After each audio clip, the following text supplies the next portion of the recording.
আসসালামু আলাইকুম রহমতুল্লাহ। এখন আমরা বাকি যে অংশটুকু সৃজনশীলের মানে বাদ ছিল, কি জ নাম্বার থেকে ঠ নাম্বার পর্যন্ত, এটা হচ্ছে আমার এক নাম্বার মানে এ উদ্দীপকের দ্বারা যতগুলো সৃজনশীল করা যায় আমি ছ পর্যন্ত রাখছি। আর ছ পর্যন্ত এখন করে সম্পূর্ণ সমাধান করার চেষ্টা করবো ইনশাল্লাহ। দেখো বর্গী জ নাম্বার কি ছিল, এ বস্তুটির ক্ষেত্রে পি অবস্থায় বিভব শক্তি কত। এই যে এই একটা বস্তু ছিল, এই বস্তুর পি অবস্থার মানে কোন জায়গায় স্যার, একদম এই জায়গায় বিভব শক্তির ক্ষেত্রে। এখন প্রশ্ন যে স্যার বিভব শক্তির ক্ষেত্রে জানি আমাদের উচ্চতা কোনটুক দেওয়া লাগে, মনে আছে কিনা। দেখো আমরা তো জানি যে বিভব শক্তির সূত্র হচ্ছে ইপি সমান সমান এম জি এইচ। এখন এম এর মান তো আমরা জানি 0.2, এই দেখো এখানে লেখা আছে 0.2 লিখলাম। জির মান আমরা জানি কত 9.8। কিন্তু এখন উচ্চতার মান যে আছে, উচ্চতা আমরা এখন কতটুকু ধরবো স্যার। আমরা তো বলছিলাম যে মাটি থেকে এই যে ভূমি, এইটা ভূমি থেকে বস্তু যতটুকু উচ্চতায় থাকে ওইটা হচ্ছে তার বিভব শক্তির ক্ষেত্রে, আর গতি শক্তির ক্ষেত্রে কোথায় ছিল কোথায় গেল এর মনে রাখা লাগে। আচ্ছা ও ছিল কোন জায়গায়, একদম পি, মাটি থেকে ওর দূরত্ব ছিল একদম উপর পর্যন্ত, যার দেওয়া আছে কত 120 মিটার। তাহলে এই যে এখানে এইচ এর পরিবর্তে কত লিখবো 120। এখন সবগুলা গুণন করার পর যা পাবো তাই হচ্ছে উত্তর। 235.2 আর এর একক কি স্যার, জুল। এর কাজ শেষ। এর আমাদের ছিল সেই বর্গী জ নাম্বার। আর বর্গী জ নাম্বারে যদি প্রশ্নটা এরকম না করে যদি অন্যভাবে করতো, যে এ বস্তুর ক্ষেত্রে পি অবস্থায় না বলে যদি বলতো যে আর অবস্থার বা পি অবস্থায়, ধরো পি অবস্থায় বিভব শক্তি না বলে যদি বললো গতি শক্তি কত, তাহলে গতি শক্তি কত হইতো স্যার। গতি শক্তির সূত্র তো আমরা জানি, ই কে সমান সমান half M V square. Half যা আছে তাই, ধরো এম এর মান 0.2, ভি স্কোয়ার আমরা এখানে বস্তু এরকম করে নিয়ে শুধুমাত্র ধরে রাখছি, সারি নাই। তার মানে কি কোনো বেগ আছে, বেগ নাই। তার মানে একদম এই বেগের মান কি হইতো 0, তারপর দুটো স্কোয়ার, সবগুলো যদি আমি গুণন করে দেখলাম কতবার এসে স্যার 0 জুল। আর যদি বলতো পি অবস্থায় মোট শক্তি কত, তাইলে আর আমরা তো এটা জানি স্যার, মোট শক্তি মানে কি জানো, এই যে ই সমান সমান ই কে যোগ ইপি, মানে গতিশক্তি যোগ বিভব শক্তি। গতিশক্তির মান 0, আর এখান থেকে 235.2 দুইটা মিলে যোগ করলে কত বের হইতো স্যার, 235.2 জুল। এটাই হচ্ছে কি শক্তি স্যার, তোমার মোট শক্তি হয়ে যাইতো। এখন যদি এরকম তো নৈবিত্তিক আমরা করাইছি, তার মানে তোমরা এখান থেকে এটা বুঝতে পারো যে পি বিন্দুতে বিভব শক্তির মান, এই যে বিভব শক্তির মান যা বেরিয়েছিল, দেখো বিভব শক্তি কত বেরিয়েছিল 235.2, গতি শক্তির মান মোট শক্তির মান কত বেরিয়েছে 235.2। তাহলে এখানে তো প্রশ্ন এরকম হইতে পারে যে পি বিন্দুতে বা কোন বিন্দুতে তোমার বিভব শক্তির মানে গতি শক্তি মোট শক্তি, বিভব শক্তির মানে মোট শক্তি কোন বিন্দুতে স্যার, পি বিন্দুতে। পি বিন্দুতে বিভব শক্তির মান যা বেরোইছে মোট শক্তির মান তাই বেরোইছে। এখন তারপরে প্রশ্ন দেখো কি বলছে, আমরা কিন্তু সমাধান করলাম একটা, কিন্তু এখান থেকে কিন্তু অলরেডি 3টা প্রশ্নের সমাধান আমরা করা শেষ। প্রশ্ন কিন্তু ছিল একটাই। দেখো পরের গুলো আমরা করার চেষ্টা করব। এ এ বস্তুর ক্ষেত্রে মানে ওই আবার ওই বস্তুর ক্ষেত্রে কিউ অবস্থায় বিভব শক্তি কত। এই যে কিউ, এই কিউ অবস্থায় বস্তুর বিভব শক্তির মান কত।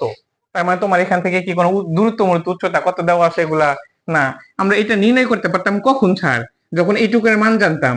এই সম্পূর্ণের মধ্যে থেকে এই সম্পূর্ণ ছিল কত 120, কিন্তু এইটুকের মান তো আমরা জানি না। এই যে পি থেকে কি অবস্থায় আসছে, কত দূরত্ব অতিক্রম করছে তাকে আমরা জানি।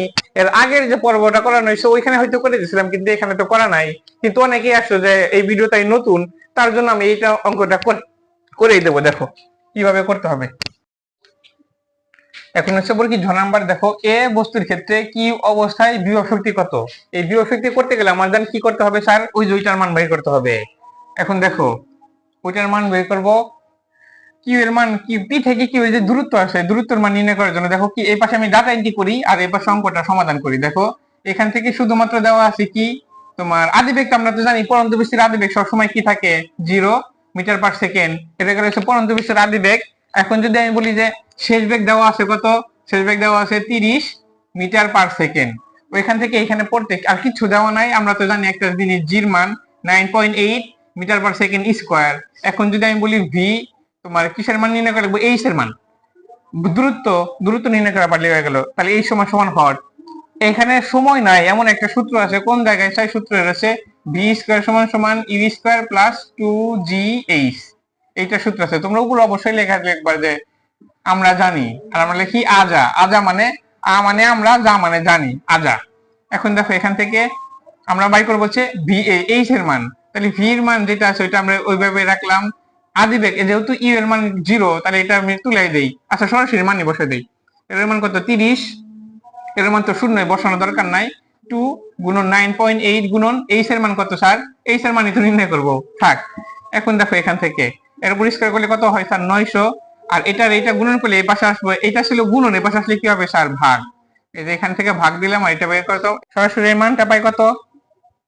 দেখো এই সমান সমান 45.92 এত মিটার, এর মান পাই এতখানি। এরপরে দেখো পরবর্তীতে আমরা যখন অঙ্ক করব, এরপরে আর কি অঙ্ক আছে দেখো, আমাদের এরর কাজ শেষ, এইচ এর কাজ শেষ। যদি এইটুক পাই স্যার এতটুক, তাহলে এইটুকের মান কত? দেখো এই চিত্রটা তোমাদের সামনে আমি উপস্থাপন করার চেষ্টা করি। এখান থেকে এইটুক আর ধরে যে এইটুকের মান দেওয়া আছে হচ্ছে পাইছি কত? 45.92 এর মান পাইছি। তাহলে এই সম্পূর্ণ ছিল কত? এই সম্পূর্ণ ছিল হচ্ছে 120। এখন যদি আমি বলি যে এই সম্পূর্ণের মধ্যে এইটুক, তাহলে কত? এই সম্পূর্ণের মধ্যে থেকে যদি এইটুক বাদ দিয়ে দেই, এই সম্পূর্ণ 120 এর মধ্যে থেকে যদি আমি এইটুক বাদ দিয়ে দেই, তাহলে যা পাবো তার হচ্ছে নিষ্কার অংশটুকু। দেখো 120 মাইনাস 45.92 বাদ দিলে মান পাই হচ্ছে কত? নিচের অংশটুকু পাই হচ্ছে 74.08 মিটার। এখন এই মানটুকু দেখো, আমরা এখন প্রশ্নটা কি ছিল আর উত্তর আমরা কি করতেছি। এ বস্তুর ক্ষেত্রে কিউ অবস্থায় বিভব শক্তি কত? এখন স্যার বিভব শক্তি জানি কোনটা ধরা লাগে? এই এতটুক না নিচের টুক?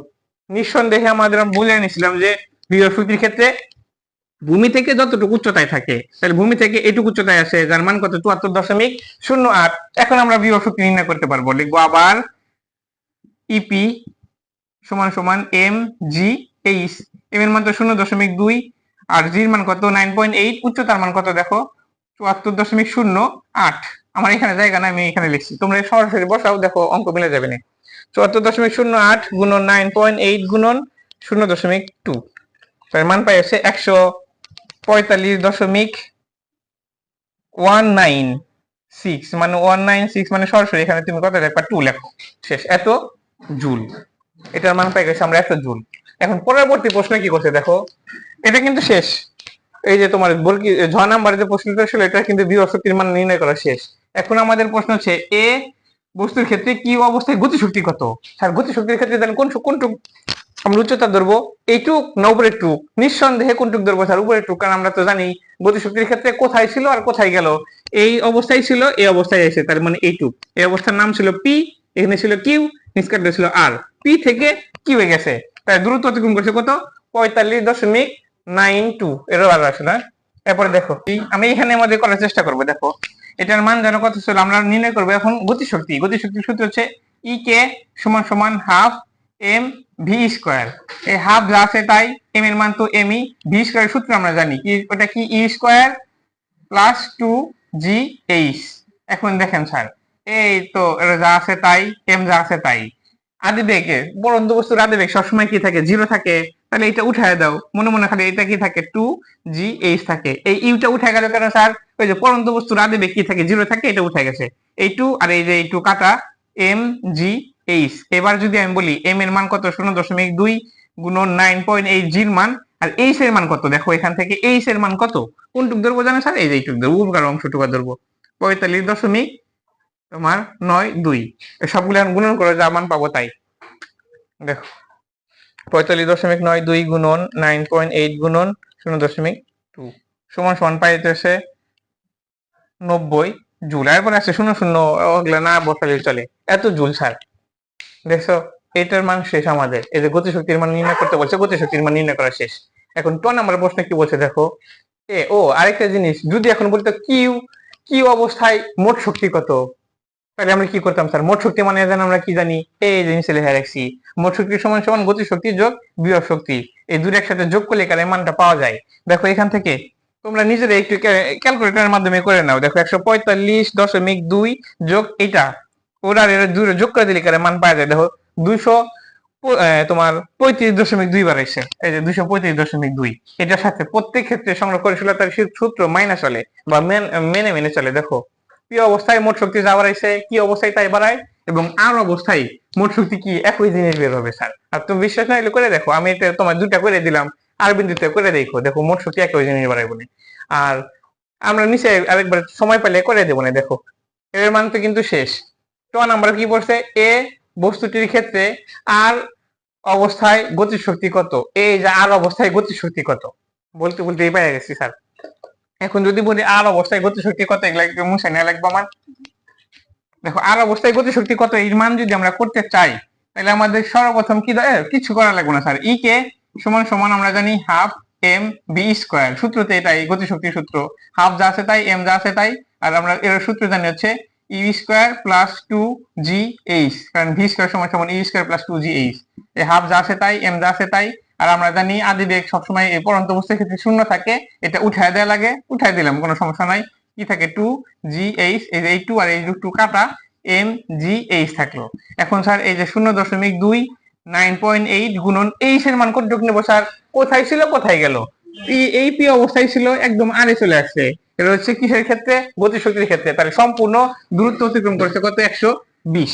তাহলে তুমি এখান থেকে লিখবে কত? 120। সবগুলা মান যোগ করে গুণন করে দেখো, দেখো কত বারে 235.2 বের হবে, এত জুল।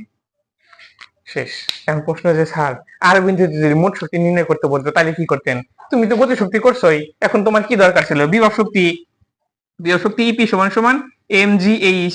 এম এর মান তুমি যাই বসাও না কেন, এগুলা লেখার দরকার নাই, তুমি সবগুলো শূন্য বানাই কেন? কারণ এম এর মান যাই থাকুক, জির মান যাই থাকুক, উচ্চতার মান কত হবে? কারণ আমরা জানি যে ভূমি থেকে যতটুকু উচ্চতায় থাকে, আর বিন্দুতে যদি আমি বলি এইখানেই ভূমি ও এইখানেই আছে, তার মানে মধ্যবর্তী উচ্চতা কিচ্ছু নাই, তাহলে এইচ এর মান যদি শূন্য বসাই, সবগুলো গুণন করলে মান পাবো কত? 0 জুল। এখন যদি বলি মোট শক্তি কত, ওই আগের সিস্টেমেই, এই দেখো এটার মান আর এটার মান, মানে গতি শক্তি আর বিভব শক্তি যোগ করলে করে কি ভাই? মোট শক্তি পাই। তো বিভব শক্তির কোনো মানই নাই, তার মানে গতি শক্তি কি শক্তি স্যার মোট শক্তি হয়ে গেছে। এটা যোগ করলে করে দেখবা সব ক্ষেত্রেই মিলে যায়। এখন প্রশ্ন যে স্যার যদি প্রশ্ন করে যে কোন বিন্দুতে গতি শক্তির মান সর্বাধিক, অথবা প্রশ্ন করতে পারে কোন বিন্দুতে গতি শক্তির মানই মোট শক্তি, নিঃসন্দেহে কোন বিন্দুতে? আর বিন্দুতে। আর বিন্দুতে বিভব শক্তি থাকে না, শুধুমাত্র কি থাকে? গতি শক্তি থাকে। এটা একটু মনে রাখো। এর পরবর্তী 6 নাম্বার দেখো,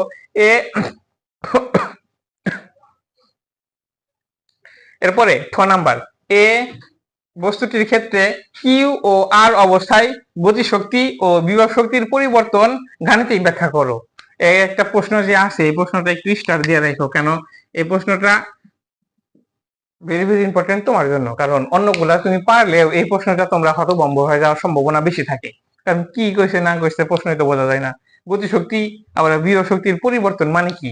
তার মানে তোমার কিউ বিন্দুতে একবার গতি শক্তি বাই করে নেবে, এবং আর বিন্দুতে একবার গতি শক্তি বের করবে। কিউ আর আর এর কথা বলছে, কিউ বিন্দুতে একবার গতি শক্তি বের করো, আর বিন্দুতে একবার গতি শক্তি বের করো। বের করে যেটা বড়, বড়টার মধ্যে থেকে ছোটটা কি করে দিবেন? বিয়োগ করে দিবেন। তাহলে তোমার একটার কাজ শেষ। এখন যদি বলে বিভব শক্তির ক্ষেত্রে, তাহলে তুমি কিউ বিন্দুতে বিভব শক্তি বের করবা, এবং আর বিন্দুতেও বিভব শক্তি বের করো। বের করার পর এটার মধ্যে ওটা বাদ দিয়ে দিবে, দেখবা যা বের হয়েছে তাই। আর আমি তো তোমাকে এর আগে অঙ্ক আমি করে দেওয়ার প্রয়োজনই পড়ে না, কারণ তোমরা নিজেরা করবে এটা। কারণ আমি কিছুক্ষণ আগে কিউ বিন্দুতে দেখো এখান থেকে লেখা রাখছিলাম বিভব শক্তি করে দিছি, আবার গতি শক্তি করে দিছি। তাহলে দুটার মান তুমি একটা নির্দিষ্ট ভাবে পাইছো। আর আর বিন্দুতে আমি করে দিচ্ছি, আর বিন্দুতে গতি শক্তি কত? এই যে এত।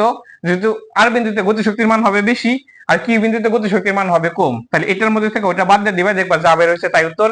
আবার তোমার কিউ বিন্দুতে আছে না, কি জানো বলে? হ্যাঁ, কিউ বিন্দুতে তোমার হচ্ছে বিভব শক্তির মান নির্ণয় করবা, এটার বিভব শক্তির মান তেমনি জিরো। আর এর এই দেখো এই যে জিরো। কিউ বিন্দুতে বিভব শক্তির মান যা পাইছো ওটার মধ্যে থেকে আর এর বাদ দিয়ে দাও, যা বের হবে তাই উত্তর। এটাই স্যারকে একটু বুঝাই দিবা, ব্যাস এই পর্যন্তই। তারপরে যদি বলো যে না স্যার এটা বুঝতে পারি নাই, অন্তত যদি না বোঝো তাহলে কমেন্টে বললো যে স্যার বুঝি নাই, তাহলে আমি একবার তোমাদের করে দেওয়ার চেষ্টা করব। অথবা একটা তোমার আমার যে লেখা আছে লেখাটাকে ছবি তুলে তোমাদের আমাদের পেজ আছে এখানে দিয়ে তোমরা উপকার এখান থেকে নিতে পারো। তো এখন এই পর্যন্ত, ভালো থাকো, সুস্থ থাকো, আল্লাহ হাফেজ।